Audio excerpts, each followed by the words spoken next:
आजमगढ़ जनपद सहित तमाम जनपदों में हाथी पांव से बचाव हेतु घर घर जाकर लोगों को मुफ्त में सरकार की तरफ से दवा दी जा रही है और लोगों को इसके साथ तमाम तरह की समझाइश भी दी जा रही है कि हाथी पांव से कैसे बचाव करें। इसी क्रम में आजमगढ़ जनपद के रैदोपुर मोहल्ले में जाकर आंगनबाड़ी के 2 सदस्य हाथी पांव के विकलांगता से बचाने हेतु 1 साल से ऊपर के सभी सदस्यों को घर घर जाकर अपने सामने दवा की खुराक दे रहे हैं और खिला रहे हैं। उन्होंने बताया कि दवा की खुराक सदस्य की उम्र, ऊंचाई और वजन के आधार पर निर्धारित होगी।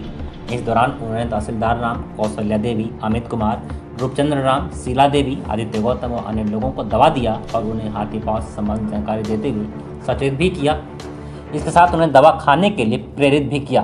ये रात में खाना है, एक 3 गोली, फिर आधा घंटा बाद ये 3 गोली खाना है, फिर इसको 3 गोली खाना है आधा घंटा बाद। मतलब भाई कीड़ी वाली दवा है। कीड़ी वाली पहले खा के उसके बाद कुछ मीठा खा लिया। हाँ, ये विटामिन है। विटामिन है। एक फैलेरियम दवाई है। फैलेरियम मतलब खाना है 3 दवा। चलिए बहुत धन्यवाद आप लोगों को।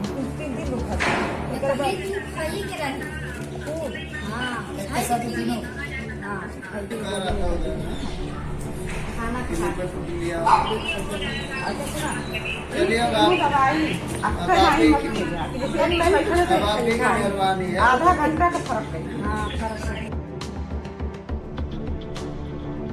आजमगढ़ जनपद के रैदोपुर स्थित अपोलो फार्मेसी पर निःशुल्क जांच शिविर का आयोजन किया गया। इस जांच शिविर में लगभग 200 लोगों ने अपने स्वास्थ्य परीक्षण कराया। निःशुल्क स्वास्थ्य शिविर में MD medicine doctor VP Singh और डॉक्टर नीलिमा सिंह ने आए मरीजों का स्वास्थ्य परीक्षण कर उन्हें उचित परामर्श भी उपलब्ध कराया। इस दौरान मरीजों के बीपी, ब्लड शुगर सहित कई अन्य तरह के जांच के साथ डॉक्टरों द्वारा उन्हें उचित सलाह देते हुए निःशुल्क दवाई भी उपलब्ध कराई गई। आज के समय में डायबिटीज़, शुगर और बीपी की दिक्कत एक महामारी की तरफ फैल गया है। लोगों का रहन सहन, भाग दौड़ वाली ज़िंदगी, स्ट्रेसफुल ज़िंदगी इसको और बढ़ावा दे रही है। बहुत सारे ऐसे लोग हैं जो कई बाधाओं के कारण शुगर की दवाइयाँ कुछ दिन लेते हैं, उसके बाद छोड़ देते हैं। इसके कारण शुगर बहुत अनकंट्रोल रहता है। इसके कारण आगे जाके नसों की समस्या, गुर्दे की समस्या, बाकी समस्याएं होती जाती हैं। बहुत सारे मरीजों में मोतियाबिंद की समस्याएं, आँख के पर्दे पे समस्याएं ये होती रहती हैं। तो गंभीर दिक्कतें हैं। मरीजों को इससे जागरूक करते हैं, बीच बीच में कैंप करते रहते हैं, जिसके कारण मरीजों को इस बारे में बता सकें, उनका प्रॉपर इलाज कर सकें, उनको जो दवाइयाँ पहले चल रही हैं उसको बदल सकें। बहुत सारे मरीज ऐसे हैं कि जो लंबे समय तक शुगर की दवाइयाँ ले रहे होते हैं, लेकिन वो पता नहीं होता है उनका शुगर बढ़ रहा है या घट रहा है, कंट्रोल है कि नहीं है। तो इस कैंप के थ्रू हम उनको जागरूक करते हैं। तो 2023 से मेरा यह कार्यक्रम महीने में 2 बार चलेगा, जिसमें शुगर, बीपी, हार्ट के जो मरीज हैं उनकी विशेष देखभाल की जाएगी। जो हमारे सीनियर सिटीजन हैं उनकी भी विशेष ख्याल किया जाएगा और महीने में 2 बार निःशुल्क जांच और निःशुल्क दवा दोनों उनको दी जाएगी। जो बहुत क्रिटिकल दवा है, जो नहीं उपलब्ध है, उसी का उनको पेमेंट देना पड़ेगा। बाकी सारी दवा मेरा प्रयास है कि जनपद के लोगों को, सीनियर सिटीजन लोगों को ये सुविधा प्रदान की जाए अपने इस क्लिनिक के माध्यम से। किस विभाग के डॉक्टर यहाँ उपलब्ध हैं? हमारे यहाँ अभी एमडी मेडिसिन है, हमारे यहाँ स्किन रोग की डॉक्टर नीतिमा सिंह जी है, हमारे यहाँ जनपद के श्रेष्ठ लेप्रोस्कोपी सर्जन डॉक्टर शैलेंद्र। जिले में हाई स्कूल व इंटर की परीक्षा कड़ी सुरक्षा के बीच गुरुवार को सुबह 8 बजे से शुरू हो गई। दोनों पालियों में आयोजित परीक्षा पाली में पहली पाली में हाई स्कूल व दूसरी पाली में इंटर की परीक्षा होगी।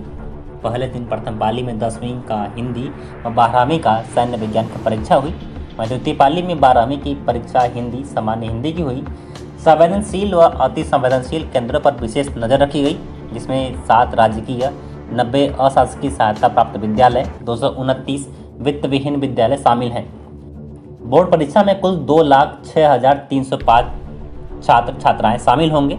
इनमें हाई स्कूल के 1,06,254 और इंटरमीडिएट के 1,51,051 छात्र छात्राएं शामिल हैं।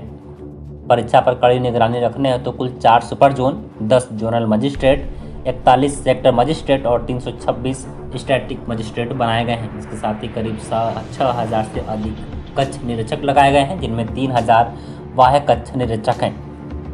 परीक्षा केंद्र पर सीसीटीवी कैमरे से कंट्रोल रूम GGIC से हो रही है। पहले दिन किसी बच्चे ने अपने माता पिता से आशीर्वाद लिया तो किसी ने मंदिर में मत्था टेक बेहतर परीक्षा होने की मन्नत मांगी। परीक्षा केंद्र पर पहले दिन बच्चों को थोड़ी परेशानियों का सामना करना पड़ा। केंद्रों के बाहर खड़े होकर स्कूल के बाहर लगाए गए कक्षावार रोल नंबर चार्ट में बच्चे अपने कक्षा देखते हुए नजर आए। काफ़ी संख्या में अभिभावक भी अपने बच्चों को परीक्षा दिलाने के लिए पहुंच रहे हैं। देखिए इस दौरान छात्र छात्राओं ने पेपर देने के बाद क्या कुछ मीडिया से कहा है। पर हिंदी का परीक्षा सकुशल ढंग से संपन्न हुई है और सभी 326 केंद्रों पर हमारे बाह्य केंद्र व्यवस्थापक और स्टैटिक मजिस्ट्रेट लगाए गए थे और किसी भी प्रकार की नकल आदि की सूचना नहीं प्राप्त हुई। अंजलि गुप्ता। अच्छा, किस चीज़ का पेपर था? हिंदी का। बहुत सारे अच्छे अच्छे क्वेश्चन थे और अग्नि पूजा वगैरह था और हिंदी गद्य में लिखना था, संस्कृत की भाषा लिखनी थी और हिंदी अनुवाद करना था। क्या नाम है? मुस्कान मोदनवाल। अच्छा, किस चीज़ का पेपर था? हिंदी। कैसा पेपर रहा? अच्छा था। क्या अंदर की व्यवस्था थी? ठीक ठाक।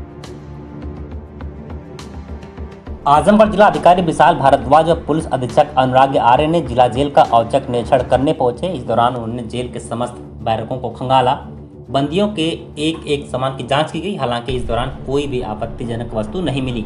दोनों अधिकारियों ने जेल अधीक्षक को जेल की साफ सफाई और सुरक्षा व्यवस्था चुस्त दुरुस्त एवं सख्त रखने का निर्देश दिया।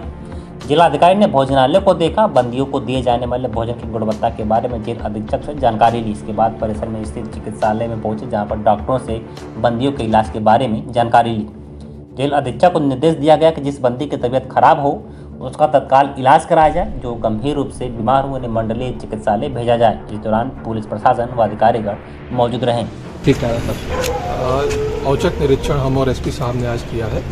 कोई ऐसी आपत्तिजनक कोई वस्तु नहीं थी, सब कुछ सामान्य था और जो आवश्यक निर्देश यहाँ की व्यवस्थाओं को और ठीक करने के संबंध में है वो हम लोगों ने जेल प्रशासन को दिया। सर पूर्व में जैसे मोबाइल वगैरह बरामद होते रहे, गांजा वगैरह, इसका कुछ नहीं है? सब कुछ सामान चल रहा है। अभी हमें कोई प्राप्त नहीं हुआ है।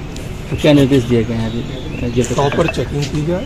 जितने हमारे यहाँ पर यंत्र लगे हुए हैं वो सब ठीक ठाक हालत में रहें, चालू हालत में रहें और जो बंदियों को अनुमन्य सुविधाएं हैं वो यहाँ पे प्राप्त होती है।